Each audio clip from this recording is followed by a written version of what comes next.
ಮದುವೆ ಆಗ್ರು ಅನ್ಕೊಂಡು ಪ್ರತಿಯೊಬ್ಬರು ಹೇಳುವ್ರೆ ಮದುವೆ ಅವಕ್ಕೆ ಹೆಣ್ಣು ಇರ್ಬೇಕಲ್ಲ.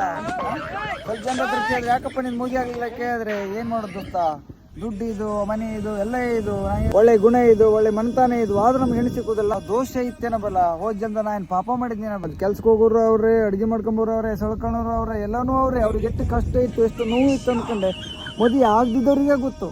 ಮದುವೆ ಆಗು ಹೇಳೋರಿಗೆ ಗೊತ್ತಿರೋದಿಲ್ಲ. ಯಾಕಂದ್ರೆ ಹೇಳ್ರಿ, ಆದ್ರೆ ಅವ್ರಿಗೆ ಮನಸ್ಸಿಗೆ ನೋವಾಗುವಂತ ಮಾತು ಅವ್ರಿಗೆ ಹೇಳ್ಬೇಡಿ. ಯಾಕಂದ್ರೆ ಅವ್ರಿಗೊಂದು ಮನಸ್ಸು ಇರ್ತಿದ್ದಲ್ಲ, ಪಾಪ ತಾವು ಮದುವೆ ಆಗಬೇಕು, ತಮ್ಗೆ ಮಕ್ಕಳು ಆಗ್ಬೇಕು, ತಾವು ಒಂದು ಸಂಸಾರ ಆಗ್ಬೇಕು ಅನ್ನೋದು ಭಾಳ ಆಸೆ ಇರ್ತದೆ. ಎಲ್ಲರೂ ನೋಡ್ಕೊಳ್ಳಿ, ಅವ್ರಿಗೆ ಒಂದ್ಸಲ ಮನಸ್ಸಿಗೆ ಬೇಜಾರೈತಿ ಅಂಥದ್ರಲ್ಲಿ ನಾವು ಮತ್ತೆ ನೀವು ಸಂಬಂಧಿಕರಾಗಲಿ, ಫ್ರೆಂಡ್ಸ್ ಆಗಲಿ, ಅವ್ರಿಗೆ ಚುಚ್ಚು ಹೇಳಿದ್ಮೇಲೆ ಅವ್ರಿಗೆ ಭಾಳ ನೋವು ಆಗ್ಬಿಡ್ತಿದ್ರು.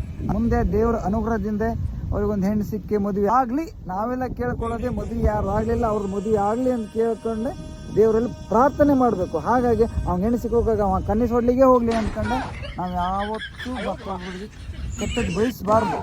ನಾವು ಒಬ್ಬರಿಗೆ ಕೆಟ್ಟದ್ದನ್ನು ಬಯಸ್ತೀರಿ, ನಮ್ಗೆ 10 ಜನ ಕೆಟ್ಟದ್ದನ್ನು ಬಯಸ್ತಾರೆ. ಅದನ್ನು ಯೋಚನೆ ಮಾಡ್ಬೇಕು ನೀವು. ನಾವು ಒಬ್ರಿಗೆ ಒಳ್ಳೇದನ್ನು ಮಾಡಿದ್ರೆ ನಮ್ಗೆ 10 ಜನ ನಮ್ಗೆ ಒಳ್ಳೇದನ್ನು ಮಾಡ್ತಾರೆ. ಅದನ್ನು ನೆನ್ಪಿಟ್ಕೊಳ್ಬೇಕು. ಅದಕ್ಕೆ ಯಾರಿಗೂ ಮನಸ್ಸು ನೋಯಿಸುವಂಥ ಕೆಲಸವನ್ನು ಮಾಡಬೇಡಿ ಪ್ಲೀಸ್.